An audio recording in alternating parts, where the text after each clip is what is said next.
Hello and welcome to Erlebnispark Lilienburg. This is a new Planet Coaster project that I have been working on for a couple of weeks now, and I'm really excited to show it to you, and we are making this into a series right here on YouTube. And this is the first episode of the whole series, and you can see me building a Gerstlauer infinity coaster at the moment, and that is what this video will be focused around. But I'm going to give you a little introduction into what this park is. I have already built the entrance, and I did that off camera because I wasn't sure if I would keep this, so I didn't really want to pressure myself into making it into a series straight away.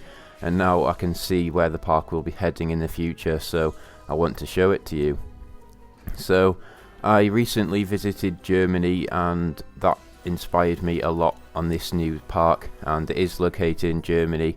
So it's going to be a very traditional German park, and my main focus, my main inspiration out of all the parks I visited would be Tripsdrill. So it's really traditional, lots of nice German buildings, fairly on a small scale, so it won't have massive budgets of theming, but of course they will have some recent investments, just like Tripsdrill has recently invested on Halsüberkopf and Voldampf, which when they've finished the theming they will have some really good theming, just like this Gerstlauer Infinity Coaster, which is effectively going to be the new for 2020 addition to the park. And I'm building this first because, if I'm honest, I want to get people attracted to this series so that people, you know, they become excited by seeing a cool coaster that I've put a lot of hours into, and I think it's fairly smooth. I'm really happy with how it is because I'm not always that good at building coasters, but I think I've done a good job with this one, and you will see a POV of it at the end. But this park does also take inspiration from Liseberg in Sweden, which I've never actually been to, but that is because it's located on a hill, and I did put my last park, Beartooth Hill Bike Park, of course that was on a hill, but that one was a little bit too steep. It was probably unrealistically steep, so the bike runs were too steep and everything. So this is a much shallower gradient of the hill, so I'll be able to get this to look better and more realistic.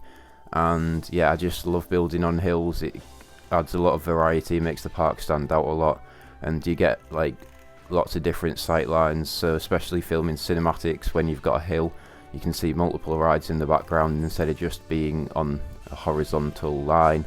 And yeah, it's really cool. So we are starting to build the outline of the building, so this will obviously have a massive show building. Like I said, I visited Tripsdrill, and one of the major coasters there is Carajo, and that is also a Gerstlauer Infinity Coaster, so that's a massive inspiration for this ride. And it does have an indoor section before the first launch, well, the only launch, and that's exactly what this does as well. It has a heartline roll which will be in the dark, so that's why I've been doing this building already. And yeah, we're making a transfer track now, and that is because, again, just realism. Like I said, I want this to be a really realistic traditional German theme park, so they've got to have a place to store the trains, obviously. So yeah, that's what I'm doing here, and I'm not a mechanic, so I don't know exactly what Gerstlauer transfer tracks are supposed to look like. I did try having a look at the Smilers transfer track for a couple of reference images, so I knew what roughly to do, but as long as it looks like it could realistically slide across, I don't see anything wrong with it. To be honest, today's episode is going to be a bit of a weird one really, because we don't get anything complete at all. I did spend about 6 hours of building into this episode, even though it probably won't look like that because we keep switching between lots of different things. So it was just a bit of a progression, and yeah, I think in future this will be a much more structured series, because once I've got the first few things in the park, it'll be really obvious what I'm going to build on next. And yeah, so this is just making the station now, well, at least the platform. We don't theme the station in this episode, although we do add a bit of interior theming right at the end of this video. But for the current station we're working on now, you might have noticed that I did extend the platform past the actual in-game station, and that is because the block section caused the train to stop just like straight after the station. So I thought that would be a good idea to have an exit platform, so there's a separate exit platform than the entrance one, so you get on at a different point to where you would exit. And I did that because it would realistically make the operations a bit better, and it's just convenient with how long it stops there for. And obviously guests wouldn't actually be able to get off that platform, but I think it's just quite a cool little detail. So like my last park, Beartooth Hill Bike Park, that was not operational at all. Like I couldn't even have guests in that park. In this park I will be having guests. I do think it's, a lot of people enjoy it when they can see guests walking around. To be honest, for me that doesn't bother me, but I know what other people like, so I want to make this accessible for guests.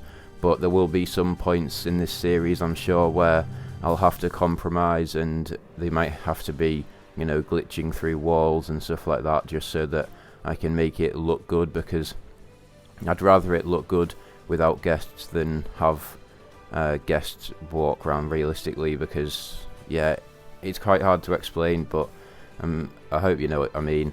But yeah, we're just making the entrance plaza for this whole area, and this is going to have a steampunk theme, and I'll explain that a little bit more later on. But you might have noticed there that it was a little bit difficult to get this path from the sloping hill, because they are on different levels, and that's one of the challenges with building on a slope. But for me, I enjoy challenges, so I'm not that bothered, and I think I'll be able to get this done quite well. Like I say, I'm really excited for the future of this park. I've got some really good ideas, and I'm pretty sure I know what I'm going to be doing after I finish this Infinity Coaster. But it is a lot of work. I've got nowhere near complete. There's a lot of theming to do indoor and outdoor theming as well. You saw me at the start of the episode doing some terrain work, and that is part of the theming as well. There's one main section where I dig under the ground, and that is because I'm trying to make that look like a quarry, and I'll explain why I've done a quarry later. I just want to talk about all the theming stuff as we actually start doing the theming, because it'll probably make a bit more sense. But yeah, we're just putting some of these classic brick walls all around the queue line, and you can just see a little gap there for the baggage hold, and then of course the exit platform. So yeah, that's what I'm doing there. And yeah, I do like this texture of brick. I will be using that a lot for this ride. Yeah, like I said, Carajo is a massive inspiration, and that's for the theme as well. It does use a lot of brick Carajo. It looks really good. It's got some great theming. It's really, it's well decorated. It looks tidy, and that's what I want this ride to be as well, especially with it being the park's 2020 investment, so it would want to look very new and very clean. And yeah, we're just working on the queue, but now we are doing a little railway, and again this is part of the storyline. So you can see the quarry, and the quarry is where they get coal from, and then although it doesn't look like a train would be able to use that rail because it's just too steep, yeah, they get coal from this quarry. I'm building a lake at the bottom of this quarry because every single quarry literally has a lake in. I don't know why, but they always do. I guess it's just because that's where water drains down to. But yeah, the train gets coal out of the quarry and transports it into this little shed, which does go alongside the brake run. And I think that's quite a cool feature, because from the queue line it looks like the train and, well, the roller coaster train and the scenery item train, it looks like they go into the same thing when they don't. Yeah, I'm sort of, yeah, I think I messed that up.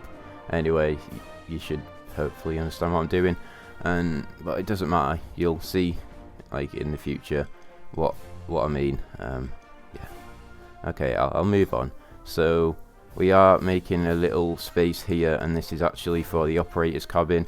I thought it would be quite cool if they could look over the ride as it goes down its first drop, which is indoor, and that will be lit up a little bit despite the rest of it being in the dark.